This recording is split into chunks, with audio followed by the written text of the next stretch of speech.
बैठिए सामने आप इधर बैठिए जी। अभी आयु आपकी 23 साल है। 24 जी। सबसे पहले कब पता चला था कि ये डिजीज है? 5 साल पहले पता चला था। 5 साल पहले। उससे पहले कोई नॉर्मल आई टेस्ट कराया था होम टाउन में, बट ऐसा उनको कुछ पता नहीं चल पा रहा था। तो बड़ौदा के अंदर एक डॉक्टर थे, उनने फिर ऐसा डिस्कवर बताया कि ये हाँ।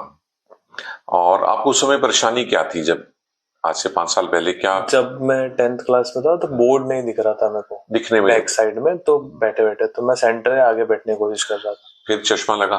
चश्मा लगा, बट मेरे को चश्मे में प्रॉब्लम हेडेक्स और बहुत ज्यादा हो रहा था, मुझे समझ में नहीं आ रहा था। क्लैरिटी आ गई थी देखने में चश्मे से? नहीं, चश्मा लगाया था बट उससे बहुत प्रॉब्लम आ रही थी, मैं लगा नहीं पा रहा था। दोनों आंखों के नंबर में फर्क था वहां? हाँ। दाईं आंख आपकी काफी डाउन चली गई, ये पहले कहीं रुकी नहीं। इसका विजन, इसके लिए होता क्या है, हम अपनी पहली आंख की रोशनी को जरा आसानी से जाने देते हैं क्योंकि दूसरी आंख से दुनिया दिख रही होती है। सर एक्चुअली हमें शुरुआत से ही ये बताया गया, जब बड़ौदा में एक्चुअली इसको दिखाने भी नहीं गए थे, स्पेशली हमें पता ही नहीं था कि ये प्रॉब्लम है। हम बस हमेशा यही चिल्लाते थे इसको, जैसे हमें साथ में चल रहा है, तू देख रहा है, चश्मा नहीं पहनता था, हम चिल्लाते थे चश्मा क्यों नहीं पहन रहा है तू, ऐसा क्यों नहीं कर रहा है। तो ये इसको चश्मा पहनने पर सिर भारी होता था। तो उस दिन बड़ौदा में क्या, इनके मदर फादर को किसी को ट्रीटमेंट के लिए गए थे, तो वहीं पे एक डॉक्टर बैठे थे आई वाले, तो उन्होंने कहा, उन्होंने फट से पकड़ लिया तो उन्होंने, यार ये कुछ प्रॉब्लम्स अलग है, बोला आप रेटिना वाले को दिखाओ। तो रेटिना वाले क्या कहा, तो उन्होंने ये पीपीसीआर, उन्होंने ये प्रॉब्लम्स बताई। फिर हम फिर इंदौर दिखाया, चेन्नई दिखाया, सब जगह दिखा, तो उन्होंने एक ही बात कही, अभी इसका कोई भी इलाज नहीं है, कुछ भी नहीं है इसका। चेन्नई में भी जबकि रेटिनाइटिस पिगमेंटोसा एक नाम है बीमारी का। अच्छा, आपको अपनी बीमारी का नाम मालूम है? मुझे पीपीसीआर बताया। ये तो शॉर्ट फॉर्म होगी वैसे। Retina pigmentary paravenous chorioretinal degeneration atrophy. So लंबा सा नाम है तो इसलिए पीपीसीआर बोल देते हैं। शॉर्ट फॉर्म इसकी अगर बोलना चाहें तो पैरावीनस रेटिनाइटिस पिगमेंटोसा। ठीक है, 3 शब्दों में। हम कंफ्यूज हो रहे थे। हाँ, नहीं, ये प्रॉब्लम कुछ और है, ये नहीं, वो नाम है, ये एक रेटिनाइटिस पिगमेंटोसा का ही वेरिएंट, लेकिन अलग है। बाकी सब रेटिनाइटिस पिगमेंटोसा में, पिगमेंटोसा है ना, पिगमेंट जो रेटिना का होता है वो स्प्रेड हो जाता है, ऐसे जैसे एक मेरे हाथ में रंग है और मैंने ऐसे उड़ा दिया, तो एक मुट्ठी में था, हम सबकी पिगमेंट मुट्ठी में है सब जगह। रेटिनाइटिस पिगमेंटोसा में किसी ने ऐसे फेंक दिया तो वो सब जगह रेटिना में फैल गया, रेटिनाइटिस पिगमेंटोसा। आपके केस में वो ऐसे नहीं फेंका गया, किसी कलाकार ने जहां जहां खून की नालियां हैं उनके साइडों में इस तरह से जचा के रख दिया। मतलब सब जगह फैला हुआ नहीं है, जहां जहां वेन्स हैं, वेन्स होती हैं वो जो खून लाती है, खराब वाला खून हार्ट की तरफ, उनके किनारों पे जाके, ये पिगमेंट को खून की नालियों से प्यार है, ये जाके खून की नालियों के किनारे पे, अब वहां पिगमेंट चाहिए नहीं, खून की नालियां सूज जाती हैं, उनको लगता है ये कहां आ गए हमारे ऊपर। बाकी रेटिनाइटिस पिगमेंटोसा में सब जगह फैलता है, तो कुछ खून की नालियों के पास फैलता है, कुछ दूर फैलता है, तो उसमें कुछ खून की नालियां अफेक्ट होती हैं, कुछ जगह नहीं भी होती। अब ये सारी वेन्स के चारों तरफ पिगमेंट डिस्ट्रीब्यूट हो गया है, मतलब ये मैकेनिज्म से बीमारी के रूप में। पीपीसीआरए में और आम रेटिनाइटिस पिगमेंटोसा भी हजारों तरह का होता है, करीब 3000 किस्म के रेटिनाइटिस पिगमेंटोसा को हम जानते हैं, और उनमें से 159 को नंबर दे दिया गया है कि भाई तुम नंबर 1 हो, नंबर 2 हो, 3 हो, तुम नंबर 159 हो, ऐसे करके। बाकी जो 2800 समझिए 41 हैं, उनका अभी नंबर नहीं दिया गया है रेटिनाइटिस पिगमेंटोसा में। ठीक, तो 3000 तरह का रेटिनाइटिस पिगमेंटोसा हो गया, फिर पीपीसीआरए हो गया। तो पीपीसीआरए को अगर हम समझना चाहें, ये हम जानबूझ के सारी जानकारी दे रहे हैं ताकि ये जो वीडियो रिकॉर्ड हो रहा है इससे रिलेटेड पेशेंट्स को भी फायदा हो, वरना ये डिजीज डायग्नोज होती ही नहीं है। एक बात इसमें फर्क है, हमेशा एक आंख ज्यादा खराब होती है और दूसरी जीवन भर साथ देती है। ये इसका नारा है पीपीसीआरए का। एक आंख आप छोटी उम्र में खो दोगे और दूसरी आंख आपका जीवन भर साथ निभाएगी। तो एक तो नुकसान हो गया, एक आंख तो गई, जा रही है, जाएगी, ठीक है, उसको हम रोकेंगे, वो अलग है, पर ये बीमारी का चलन बता रहा हूं। और रेटिनाइटिस पिगमेंटोसा जो टिपिकल होता है उसमें दोनों आंखें जैसी भी हो 55-60 साल तक ही साथ देती हैं। ओके। पीपीसीआरए में जीवन भर साथ देगी। तो इसका विजन कम तो हो सकता है, डिपेंडिंग अपॉन आगे इलाज कैसे होता है, क्या टेक्नोलॉजी आती है, हम क्या इलाज करते हैं, लेकिन कुछ ना भी किया तो भी जीवन भर साथ देगी।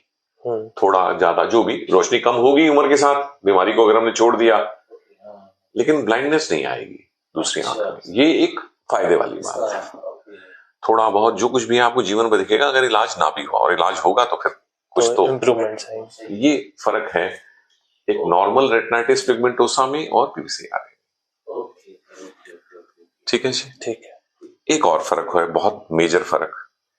रेटिनाइटिस पिगमेंटोसा टिपिकल जो है वो हमेशा हमें अपने पेरेंट्स से मिलती है, चाहे उनको डिजीज हो ना हो। वो कैरियर होते हैं, बहुत बार उनको डिजीज नहीं होती, एक एक जीन होती है दोनों पेरेंट में, तो बच्चे को दोनों जीन मिल गए, 2 जीन मिलने पे बीमारी, और उनमें जो एक एक जीन थी उसकी वजह से उनको बीमारी नहीं हुई, पर वो अगली पीढ़ी को देने के लिए कैरियर कहलाते हैं। तो बहुत बार आरपी पेशेंट हमसे पूछते हैं जी मेरे पेरेंट्स में तो किसी को नहीं, मुझे कैसे हो गई? तो जो रेटिनाइटिस पिगमेंटोसा रिसेसिव होता है, 2-3 तरह का होता है, उसमें 2 जीन चाहिए होते हैं बीमारी करने के लिए, और किसी इंसान में एक जीन हो तो बीमारी नहीं करती। तो पेरेंट्स हैं, दोनों पेरेंट्स में एक एक जीन, दोनों से एक एक जीन मिल गई बच्चे को, 2 हो गई तो उसको बीमारी हो गई। तो ऐसे बच्चे कहते हैं कि मेरे पेरेंट्स को तो है नहीं, आप कहते हो जेनेटिक है, माँ बाप से मिलती है, तो जब माँ बाप को है ही नहीं तो मिली कैसे? तो वो हो गया जेनेटिक। या किसी एक पेरेंट में हो, डोमिनेंट होती है, किसी एक पेरेंट में भी हुई हो जाएगी बच्चे को, वो डोमिनेंट होता है। फिर एक्स लिंक्ड होता है मर्दों के लिए, मम्मी से मिलती है जीन एक्स और बेटे को मिलती है सिर्फ। ये 3 तरह के आरपी में होते हैं। पीपीसीआरए में ये तीनों तरह तो हो ही सकते हैं, लेकिन सभी पेशेंट्स जेनेटिक नहीं होते। सभी पेशेंट्स को जीन्स के थ्रू नहीं मिली होती। शुरुआत के जीवन में पहले 5-10 साल की उम्र में कभी कभी कोई बीमारी हुई होती है। अभी इन बीमारियों में अगर हम हिंदुस्तान के नजरिए से देखें, जहां 1 करोड़ से ज्यादा टीबी पेशेंट हैं हर समय, आज भी हैं, हमेशा रहते हैं, 10,000 ठीक होते हैं, 10,000 नए जुड़ जाते हैं हर रोज। ठीक है, ट्यूबरकुलोसिस एक कारण है। यदि किसी मनुष्य को ट्यूबरकुलोसिस हो तो वो जो 1000 लोगों को ट्यूबरकुलोसिस होगी उनमें से किसी एक आध को पीपीसीआरए भी हो सकती है। एक लिस्ट है डिजीजेस की, उनमें से कोई डिजीज जिसका हो सकता है आपको कोई सिम्टम भी ना आया हो, आपको पता भी ना, मुझे तो कुछ हुआ है नहीं, कभी हुई थी कोई डिजीज, यही पूछ लेते हैं। कभी कोई लंबा इलाज चला था? नहीं, कुछ भी नहीं। कभी कोई बीमार रहे, वजन घटा, नहीं, कि सुस्त थे, कि उस दौरान इन सालों में स्पोर्ट्स में एक्टिव था, स्पोर्ट्स में एक्टिव रहे, कभी कोई लंबी बीमारी नहीं हुई? बुखार कभी कभी हो जाना, वो नॉर्मल, वो तो सबको होता है ना, खांसी जुकाम बुखार और ये, लेकिन कोई बीमारी नहीं है। फिर भी मैं आपको कुछ टेस्ट लिख के दूंगा, ब्लड टेस्ट हैं, ठीक है, उनमें से किसी तरह से पता चल गया, क्योंकि ट्यूबरकुलोसिस, सिफिलिस होती है बीमारी, वो होने से और भी बीमारियां हैं, लेप्रेसी हो जाती है, कुछ होता है। ये बीमारियां अपना रूप नहीं दिखाती, शरीर के अंदर रहती हैं। मतलब टीबी है एक इंसान को, मान लो मुझे है, तो मैं स्वस्थ हूं, लेकिन अंदर ही अंदर हल्की हल्की हल्की हल्की टीबी आंतों में हो गई, पता चला जी मुझे तो लूज मोशंस लगे रहते हैं। और बंदा सोचेगा थोड़ी लूज मोशंस है तो मुझे टीबी है, हम तो सोचते हैं खांसी आएगी, थूक में खून आएगा तो टीबी होता है। अब टीबी तो हड्डी का भी होता है, बैकबोन का भी होता है। तो ऐसी कोई बीमारी अगर शरीर में चल भी रही है तो ब्लड टेस्ट से उसका पता चल जाता है। फिर अगर वो पता चल जाए आपको उनमें से कुछ है और सिम्टम नहीं है, फिर भी हम आपको उस बीमारी की दवाई देंगे और उससे आपकी पीपीसीआरए का प्रोग्रेशन रुक जाएगा। तो अभी तक सब डॉक्टर्स को ढूंढना था। पहली बात तो ये जेनेटिक है कि नहीं, जेनेटिक मैपिंग से 100% उसमें आ जाएगा जेनेटिक है और ये नंबर है इसका, या ये जेनेटिक है ही नहीं। जेनेटिक नहीं है तो भाई अब थम जाओ, पहली जो कॉमन 10 बीमारियां उसका टेस्ट लिख देंगे, फिर हम उस बीमारी को ढूंढेंगे आपके शरीर में कौन सी बीमारी थी जिसने पीपीसीआरए कर दिया, वो पकड़ में आ गई तो उसका इलाज करने से दूसरी आंख आपकी बच जाएगी, उस चीज का ट्रीटमेंट करने से आदमी को कुछ नहीं करने की जरूरत पड़ेगी। वो सिर्फ सपोर्ट के लिए होगा कि चलो जी विटामिन ए दे दिया, विटामिन ई दे दिया। तो ये है बेसिक वृतांत पीपीसीआरए का। ओके, ठीक है, तो इस नजरिए से मैंने आपको बताया तो आपको ध्यान रहेगा। हाँ, आरपी के टेस्ट तो करेंगे ही करेंगे, वो तो है, वो तो एक बीमारी है। कारण पता करने के लिए हमें ब्लड टेस्ट रूटीन जैसे होते हैं। ठीक है, कुछ ऑटो इम्यून डिजीजेस होती हैं, वो डिजीज जो जोड़ों के दर्द करती हैं, जो चमड़ी की डिजीज का, चमड़ी की कोई डिजीज तो नहीं रहती, एक्जिमा तो नहीं रहता, अस्थमा तो नहीं, कुछ कोई याद आती हो कोई बीमारी? नहीं तो उन टेस्ट में हम पता कर लेंगे कोई सबड्यूट, तो अगर कोई होगी उसमें तो वो भी, तो फिर उसमें दवाई देने से यही रुक जाएगी। तो पहले हम पता करेंगे जेनेटिक है, तो अगर जेनेटिक है तो stem cell therapy, gene therapy और दवाइयां काम आएंगी।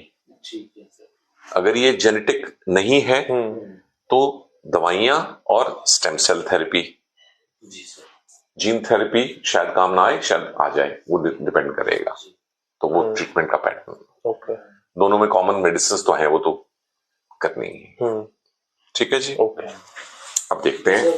हाँ, हमें इंदौर में तो इतना तक बोल दिया था उन्होंने जी कि आप तो इसकी मैरिज भी मत करवाओ, और अगर कराओ भी तो अदर कम्युनिटी में कराओ, क्योंकि उससे ये चलिए, ये बात भी हम डिस्कस करने वाले थे, अभी हुई नहीं ना मैरिज। चलो अच्छी बात है अब आगे एहतियात लेंगे ना। सबसे पहले अगर इनकी ये डिजीज जेनेटिक निकलती है तब तो हमें जो आगे हम डिस्कस करेंगे वो सब करना है।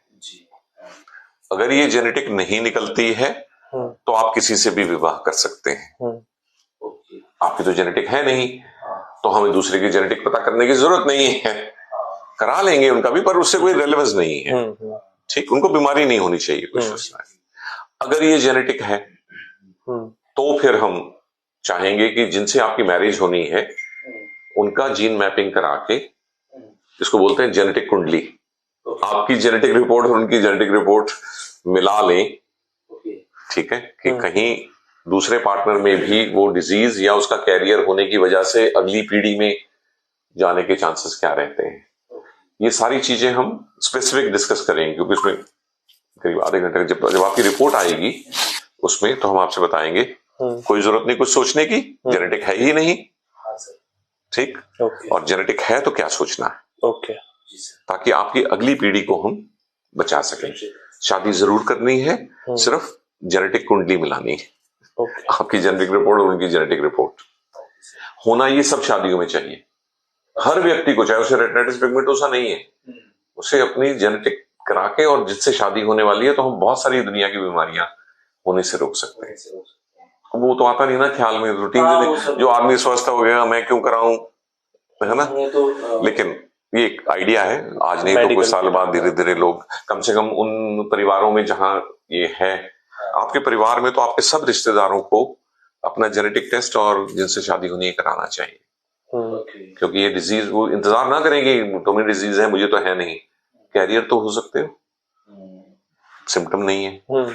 ठीक है, तो ये बेसिकली जेनेटिक काउंसलिंग ये है। लाइए अब देखें आपका स्थिति कहां तक है, और कोई एडिशनल प्रॉब्लम तो नहीं है।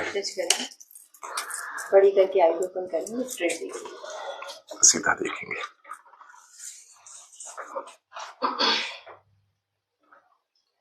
बंद करके खोलिए।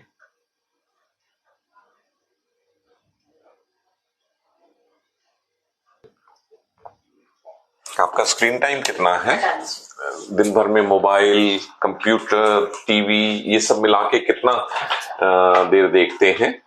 Approx 5 hours. 5 आवर्स। कंप्यूटर पे भी काम रहता है? बिलिंग है, बिलिंग का रहता है, वो कंप्यूटर पे ही होता है सारा। जी। जी।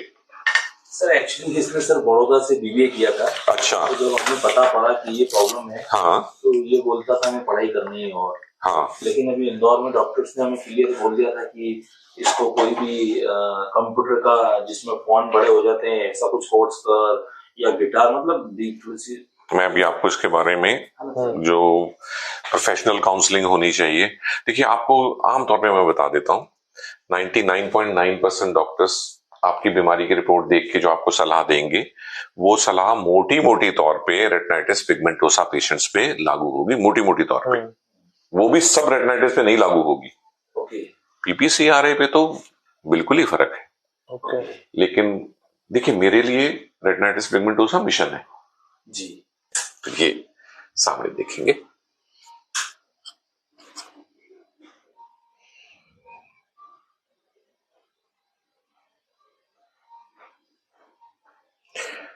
इसमें कुछ देख सकते हैं, लाइट में देखें क्या है, इसे डिस्क्राइब करें, क्या देख रहे हैं इस समय आप? वार्म लाइट दिख रही है बस। अब लाइट में देखिए और मुझे देख के बताएं आप क्या देख सकते हैं। वर्ड्स दिख रहे हैं। देखिए क्या है इसमें, इस लाइट में जो मैं डाल रहा हूँ, ढूंढिए इसमें। हाँ आप सेंटर ले सकते हैं, वैसे ज्यादा मत घुमाइए। वर्ड बहुत सारे पेशेंट तो दो शब्दों में बता देते हैं कि ये ऐसा है जी।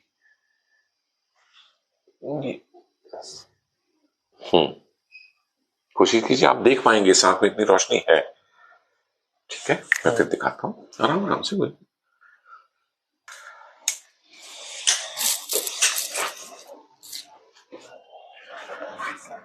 ये हम देखते हैं कि आपकी सेंट्रल रोशनी कैसी है। जैसे पेरिफेरी में तो पिगमेंट है वो तो आ जाएगा फील्ड चार्टिंग में कि कहाँ कहाँ खराबी है। दाईं आंख अभी आपकी काफी ठीक हालत में है।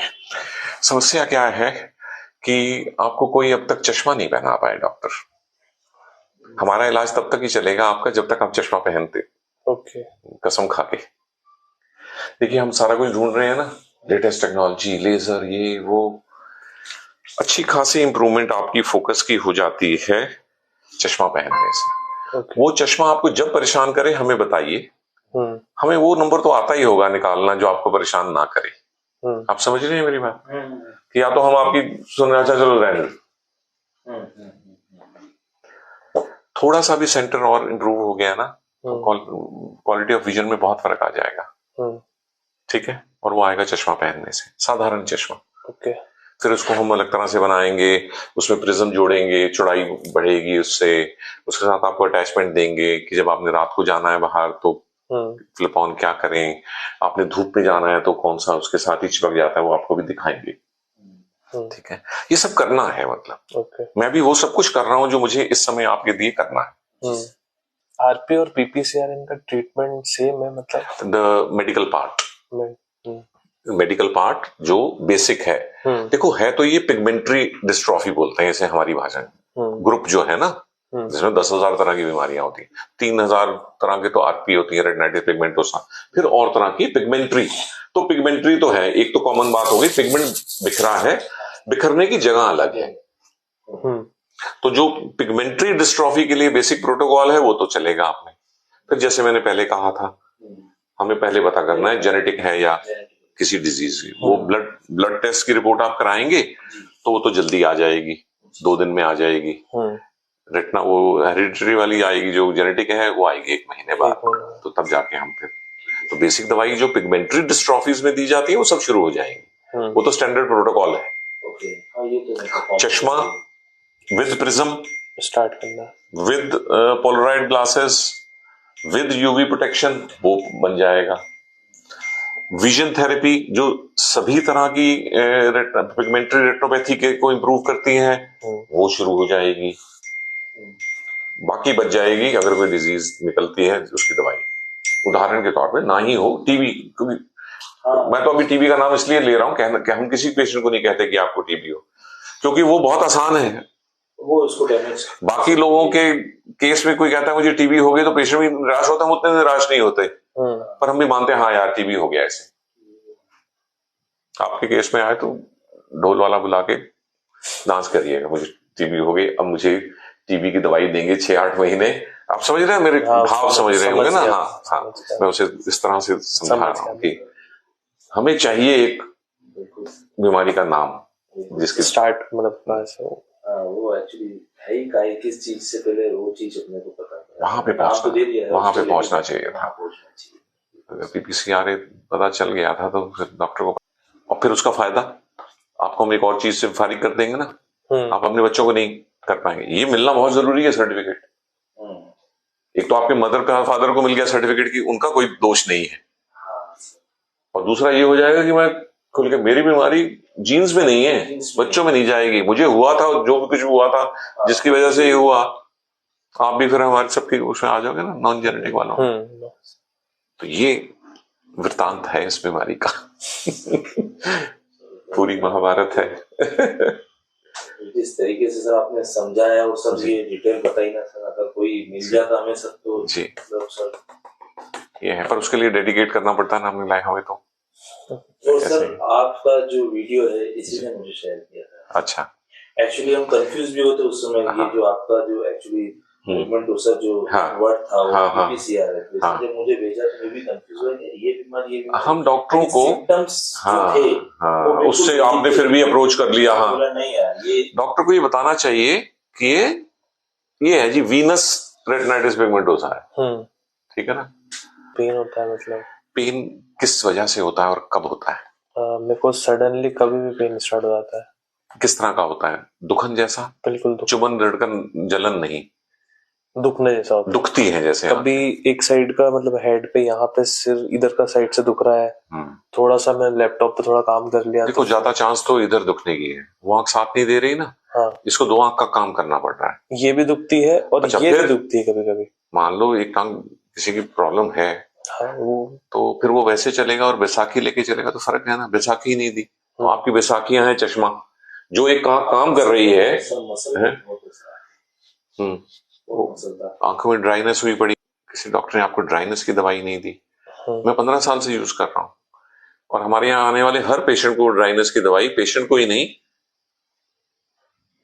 अटेंड मैं आप इंतजार थोड़ी करूंगा कि आप मेरे पेशेंट कब बनेंगे, मेरा क्या वास्ता में। नहीं सर, ऐसा करके हमारे लिए भी कुछ रेगुलर आप लिख के देना। बिल्कुल, इनका आप कितने घंटे यूज करते हैं स्क्रीन? हम तो सबको कहते हैं कि भाई डालो, पर मैं भुलक्कड़ हूँ इसलिए कभी कभी गले मिलना भूल जाता हूँ। दूसरी बार आते हैं पेशेंट, इसको ऐसे ही मिलो कि हाँ कोई सोच रहा है ना? बहुत सर नहीं, बिल्कुल हम दिल से काम कर रहे हैं। हाइट बड़ी अच्छी है यार, थोड़ा बहुत ठीक करेंगे तो तुमसे थोड़ी लंबाई मांगेंगे। जी सर, बिल्कुल नहीं, आप इतना फिजिक अच्छी दी है भगवान ने, और आंखों की वजह से कमी ना रह जाए। इसके जैसे मैंने जिम जाना भी बंद कर दिया था। जिम अवॉइड ही करना। रेटिना वीक होता है ना, तो बहुत ज्यादा वजन उठा लिया ना तो रेटिना डिटैच हुआ तो फिर जोड़ना मुश्किल हो जाता है उसको। पिगमेंट वैसे बिखरा पड़ा है, एक लेयर वैसे भगवान ने उड़ा दी, बाकी 9 ही बची है। तो जिम नहीं करे सर? योगा है, मॉर्निंग वॉक है, ये है, वो बता। ठीक है, अभी आने दो, रिपोर्ट आने दो, जरा स्पेसिफिक बात करेंगे ना। ठीक है जी, अभी फिर मिलते हैं थोड़ी देर में। ठीक है।